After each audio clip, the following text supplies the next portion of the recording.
ತನಿಖೆ ಪ್ರಕರಣದಲ್ಲಿ ಒಂದ್ ಕಡೆ ಇಡಿ ಅವರು ಚಾರ್ಜ್ ಶೀಟ್ ಫೈಲ್ ಮಾಡಿದ್ದಾರೆ, ನಿಮ್ಮ SIT ಅವರು CID SIT ಅವರು ಮಾಡಿದ್ದಾರೆ. ಕೋರ್ಟ್ ಬಗ್ಗೆ ಮಾತಾಡೋದು ಸರ್ ಎರಡು ಅಲ್ಲ, ಮಾಡಲ್ಲ ಸರ್. ವ್ಯತಿರಿಕ್ತವಾಗಿದಾವೆ ಅಂತ ಸರ್ ಒಂದ್ ಕಡೆ ತನಿಖೆಗಳು. ನಾಗೇಂದ್ರ ಇಲ್ಲ ಅಂತ ಹೇಳಿದ್ರೆ, ಒಂದ್ ಕಡೆ ನಾಗೇಂದ್ರ ಆರೋಪ ಇದೆ ಅಂತ ಹೇಳ್ತಾರೆ. ಯಾವ್ದು ಸತ್ಯ ಸರ್ ಅಂದ್ರೆ? ಯಾವ ತನಿಖೆ ಏಜೆನ್ಸಿ ಸತ್ಯ ಹೇಳಿದೆ, ಯಾವ ತನಿಖೆ ಏಜೆನ್ಸಿ ಸುಳ್ಳು ಹೇಳ್ತಿದ್ದಾಗಿದೆ? ಯಾವುದು ಸರ್ ಎರಡು CID ಅವ್ರು ವ್ಯತಿರಿಕ್ತವಾಗಿದಾವೆ ಮಾಡ್ಬೇಕಾದ್ರೆ ತನಿಖೆಗಳು ಒಂದ್ ಅಂತ ನಿಮಿಷ. ಸರ್. ಕೇಳಪ್ಪ, ಇಡಿ ಅವರು ಮಾಡಿದ್ದಾರೆ, ತನಿಖೆ ಮಾಡಿ ಅವರು ಚಾರ್ಜ್ ಶೀಟ್ ಹಾಕಿದ್ದಾರೆ. ಆಮೇಲೆ SIT ಅವರು ತನಿಖೆ ಮಾಡಿ ಚಾರ್ಜ್ ಶೀಟ್ ಹಾಕಿದ್ದಾರೆ. ಅಲ್ಟಿಮೇಟ್ಲಿ ಡಿಸಿಷನ್ ತಗೊಳ್ಳೋರು ಯಾರು? ಕೋರ್ಟ್ನವರು.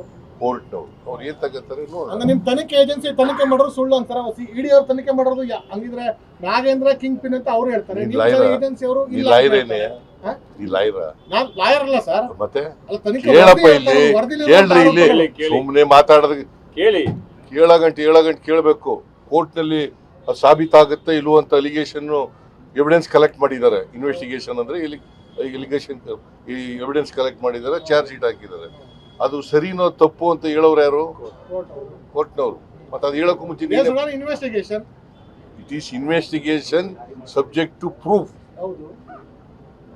Court has to decide BJP what type of punishment has to give. ಅನ್ನೋದನ್ನ ಬಿಜೆಪಿ ತೀರ್ಮಾನ ಸರ್, ಮಾಡ್ತಾರೆ.